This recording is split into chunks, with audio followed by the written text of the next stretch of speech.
Some of you actually might remember this keyboard from my background in the videos of the recent past because you have been asking for the review. I've used it for about 2 months. I just didn't get to make the review any earlier, but now it's time for the Azio Retro Classic Bluetooth, which definitely intends that it is a Bluetooth keyboard, which it is, but it also can be used wired and also on a Mac or PC, and it actually already uses USB Type-C, which is quite nice to see. Here you can switch between Bluetooth, USB, or just turn it off.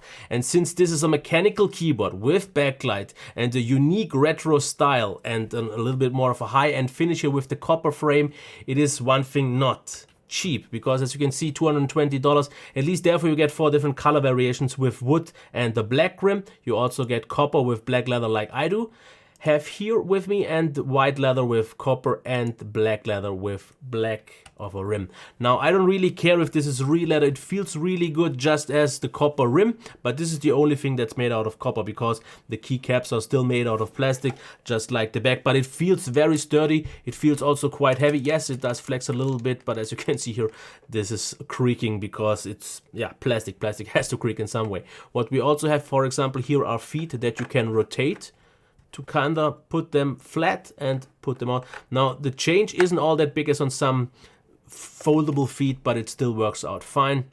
The Usbc cable, in my opinion, works out really well. Obviously on one end it's still Type A, on the other one Type C, as you can see here.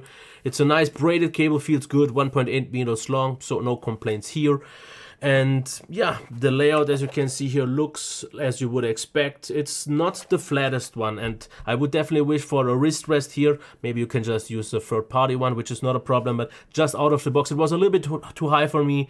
And one thing that I also have to mention when it comes to the build quality, which is otherwise absolutely fine though, is that if you have the QWERTY version, you don't have to bother at all about, but I just want to mention this for everyone who maybe uses a different version, because what I have here is the QWERTY version. But what I did, in my opinion, is they just made a few more keycaps so you can replace them, because out of the box the main ones were there, but I had to replace ones because, for example, you can also make it the Windows button or a Mac button, so there are enough of spare keys here to change the layout a little bit to your liking. But I've noticed that the extra caps that came along with it weren't quite on the same level in terms of the finish, because, for example, here there is this kind of like greasy spot that looked like that, and some buttons has this as well. This is though something that you won't really bother in normal use, and obviously you can here see already the custom kill switch with white backlighting only. It's only white, so that's that in terms of functionality. You get the function button where you can also turn on and off the backlight, so let's just actually try that. So you press the function button and then you have 3 steps of lighting. So off, 1, 2, 3. I definitely think it's bright enough, it does a good job. And overall it feels really, really nice, but important thing is the typing experience with these keys, and especially with those rounded circular keycaps, because I have to say at first I think you will have quite a learning curve, because I don't know why they feel a little bit closer together than some other ones, and I had a lot of typos and it took me quite a while, at least like 2 or 3 weeks until I could type better. But I can still type way faster with less typos on a regular keyboard. Now about the feedback, let's just see it with a sound demo here first.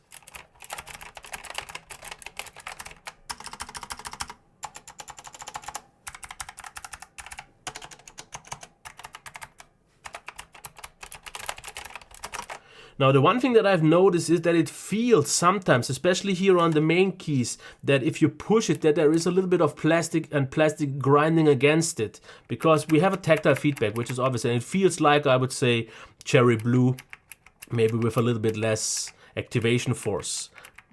The buttons also don't really wiggle all that much, so the quality feels fine and you get a good typing experience. I mean, the sound is good for a retro keyboard, but I don't know, this little bit of grinding is something that puts me off a little bit, because it just felt not quite as smooth and not quite as fast in this way. I mean, that's something that you have to see, but if you type a lot, actually I'm not quite sure if this is the right one, because I could not type on this. I mean, maybe you will get used to the circular keycaps at some point, but I personally, even after 2 months, just were worse than I was on a regular keyboard. I mean, the typing experience is nice, but I think this is not for someone who wants the very fastest, very best gaming or typing experience, because for gaming you wouldn't use blue pretty much either. That's where people just use brown or red or something like that.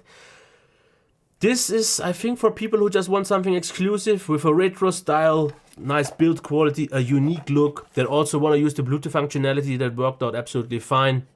And that just wants something a little bit different, and I have no problem with paying a little bit more. Because if you want a nice mechanical keyboard with backlighting and the nice looks and so on, I think you can get this cheaper. But with this design, in this quality, I don't think so, because there are maybe a few other retro ones, but I mean, this is on a good level. But I would maybe see this just from what it is. If it wouldn't be the retro design, maybe like 150 sounds a little bit more reasonable to me, because you, after all, have the copper, you have the nice leather and the luxurious feel with the Bluetooth functionality, the cable and everything else. So it's a little bit overpriced for sure, but it's just something that is not made in masses, and therefore it just can't be all that cheap. But if you want something luxurious, something nice, even though I have to say the keycaps, if you look at it a little bit more in detail due to the plastic, and it's not all that high quality, high premium like the rest is. So these are still just plastic caps. But otherwise, well done. So that's that.